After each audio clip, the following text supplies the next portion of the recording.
নমস্কার বন্ধুরা, রিতাস ডায়েরি চ্যানেলে আপনাদের সবাইকে স্বাগত। ভগবান মানুষের কিভাবে পরীক্ষা নেন এবং প্রত্যেকটা মানুষের কর্মের ফল ভগবান কিভাবে ফিরিয়ে দেন, সেটাই আমি আজকে আপনাদের সামনে বলবো। আশা করি আপনাদের ভিডিওটি ভালো লাগবে। আমরা অনেক মানুষের মুখে শুনতে পাই, ইভেন আমরাও নিজেরাও কিন্তু বলি যে ভগবান আমাদের পরীক্ষা নিচ্ছেন। তো আমাদের কর্মফলের ভোগ আমরা করছি, এগুলো কিভাবে? অনেকের মনে কিন্তু প্রশ্ন জাগে, সেটা নিয়েই আজকে বলবো। সঙ্গে থাকুন, আশা করি ভালো লাগবে।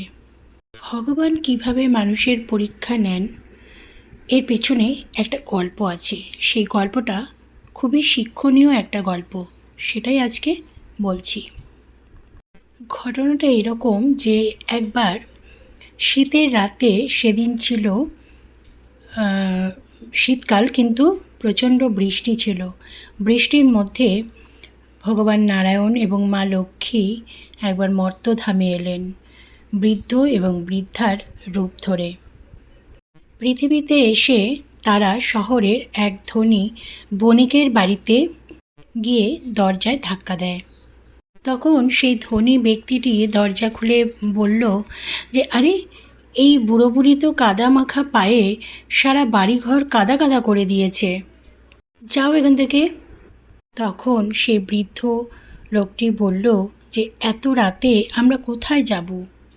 বৃদ্ধা বললেন হাত জোর করে, বাবা, আমরা যে ঠান্ডায় মরে যাচ্ছি, আমাদের আজ রাতটা থাকার জন্য একটা জায়গা দিন না, যে কোনো এক কোণায় থাকতে দিলেই চলবে, সকাল হলেই আমরা চলে যাব। কিন্তু সেই ধনবান মানুষ মুখের ওপরে দরজা বন্ধ করে দিল, বৃদ্ধ বৃদ্ধার কথা কানে নিলেন না। তখন ওই বৃদ্ধ বৃদ্ধা বাড়ির থেকে বেরিয়ে গিয়ে দেখতে পেল সেই বাড়ির পাশেই একটা জরাজীর্ণ একটা খড়ের চালের বাড়ি রয়েছে।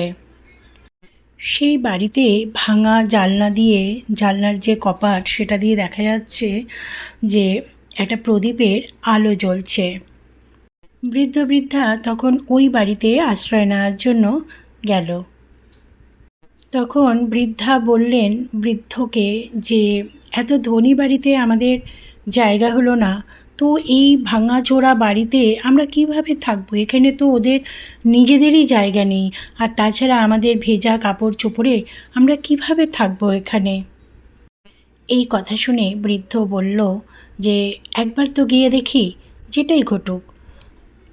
অবশেষে তারা ওই বাড়ির ঘরের দরজায় গিয়ে কড়া নাড়ল এবং বলল, বাড়িতে কেউ আছেন? এক মহিলা তখন সেই প্রদীপটি নিয়ে এসে একটা ছেঁড়া কাপড় পরা অবস্থায় এসে দরজাটা খুলে দাঁড়ালো।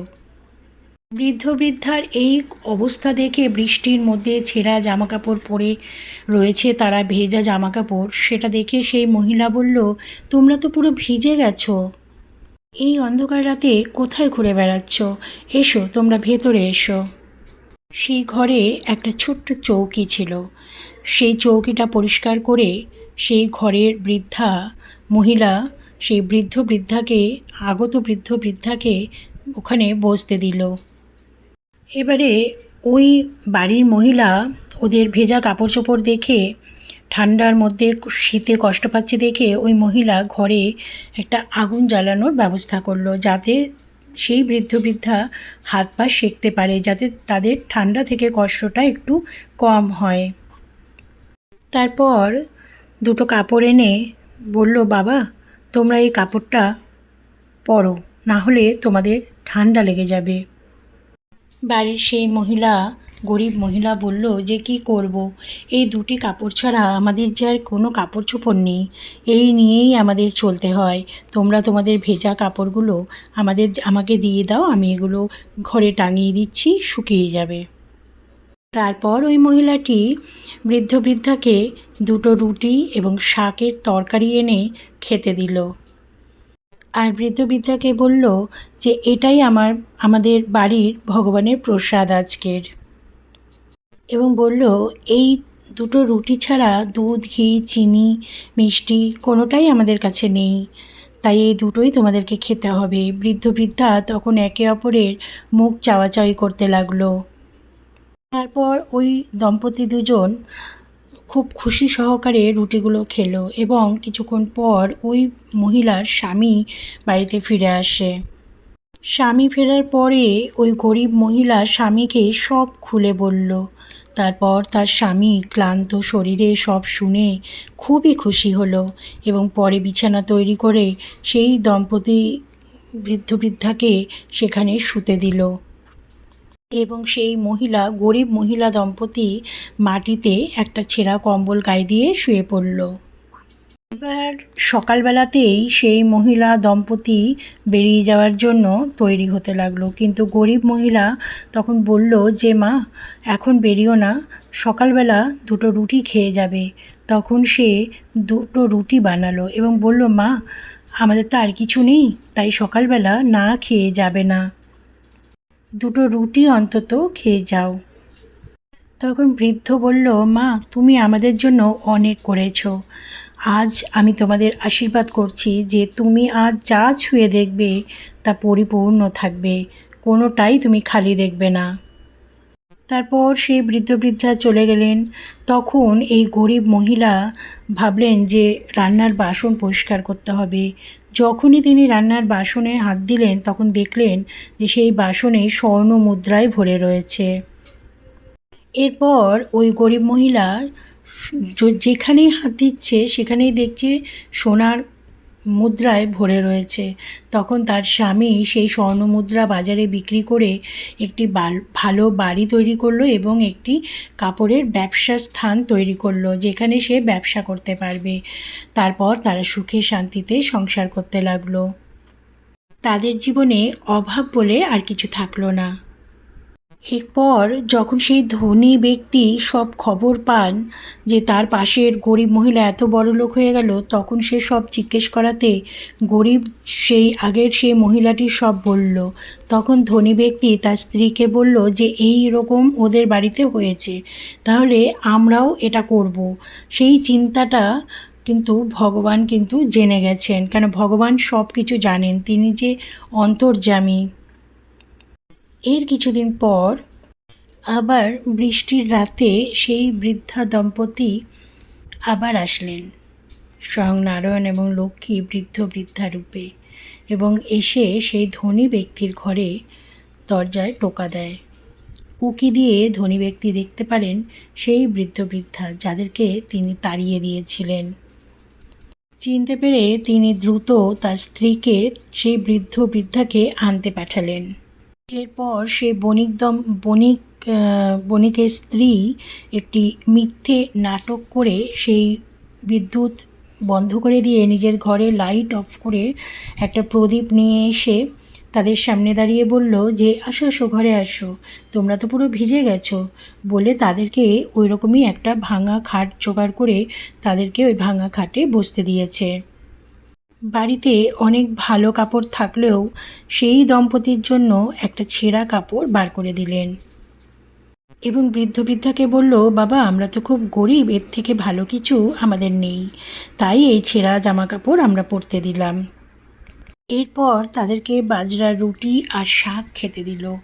তারপর সেই বণিক দম্পতি ইচ্ছে করেই একটা ছেঁড়া কম্বল জোগাড় করে সেই ঘরের মাটিতে শুয়ে পড়ল, যেমনটা ওই গরিব দম্পতি করেছিল। এবার যখন সেই বৃদ্ধা দম্পতি বাড়ির থেকে চলে যেতে চাইছেন সকালবেলা, তখন সেই আগের মতনই ধনী বণিকের স্ত্রী অভিনয় করে বলল যে মাগো তোমরা চলে যেও না, সকালবেলা দুটো রুটি খেয়ে যাও। তারপর দুটো রুটি বানিয়ে দিয়ে বলল যে আমরা তো খুব গরিব, আমাদের কাছে তো কিছু নেই, তাই তোমাকে দুটো রুটি বানিয়ে দিয়েছি। তখন বৃদ্ধারূপী মা লক্ষ্মী বলল যে মাগো তুমি যেমন আমাদের সেবা করেছো সেরকম না ভগবান নারায়ণও তোমাদের জন্য সেই আশীর্বাদই করবেন, এবং বললেন যে তুমি আজকে যে কাজটি শুরু করবে সারাদিনে সেই কাজটি তোমার শেষ হবে না। এই বলে বৃদ্ধা দম্পতি চলে গেলেন। এবার সেই ধনী দম্পতির মধ্যে বিশাল ঝগড়া লেগে গেল, কেন যে সেই হাঁড়িটি খোলার জন্য, কারণ তারা শুনেছিল সেই হাঁড়ির মধ্যে অনেক স্বর্ণমুদ্রা আছে। তো সেই কারণে দুজনের মধ্যে কে আগে খুলবে সে জন্য প্রচণ্ড ঝগড়া লেগে গেছিল। এবার তারা একসাথে পাত্রটি ধরে খুলে ফেললো এবং সঙ্গে সঙ্গে সেই হাঁড়িটি ভেঙে গেল এবং চারিদিকে তার মধ্যে যে শাঁখ ছিল সেই শাঁখগুলো ছড়িয়ে পড়ল। পর সেই স্ত্রী, বণিকের স্ত্রী, ঝাড়ু হাতে নিয়ে পুরো ঘর ধুতে শুরু করলো এবং যখনই সে ঘর পরিষ্কার করছে তখনই তার ঘরে আবার শাঁখ পড়ে যাচ্ছে। এইভাবে সন্ধে পর্যন্ত খালি শাঁখই পরিষ্কার করলো, পরিষ্কার আর হচ্ছে না। কারণ মা লক্ষ্মী বলেছিল যে আজ তুমি যে কাজ শুরু করবে সেটা সারাদিনেও শেষ হবে না। সুতরাং এটা ঠিক যে যার যা ইচ্ছেই হোক না কেন ভগবান তাকে সেটাই দেবেন, যেটা তার প্রাপ্য। অধিকাংশ মানুষ আমরা যেটা পাই সেটা না পেয়ে হতাশ হয়ে পড়ি যে কেন আমি এটা পাচ্ছি না। এই জন্য আমরা এত পরিশ্রম করছি, কিন্তু আমরা জানি না যে আমাদের সঠিক কী প্রাপ্য, কোন জিনিসটা আমরা পাবো সেটা জানেন একমাত্র ঈশ্বর, তিনি ঠিক করেন। তাই বন্ধুরা, বেশি চাহিদা মনের মধ্যে পুষে রাখবেন না। কোনো লোভ, হিংসা, কারোর ভগবানকে দোষ দিয়ে কোনো লাভ নেই। নিজের কর্মফল সবাইকে ভালো করতে হবে, সবাইকে ভালোবাসতে হবে, সবাইকে যার যেমন সামর্থ্য সেইভাবে সবাইকে সেবা করতে হবে। কারণ ভগবান কিন্তু অনেকের রূপ ধরে আসেন। তো সেবা করুন, ভালো থাকুন, সুস্থ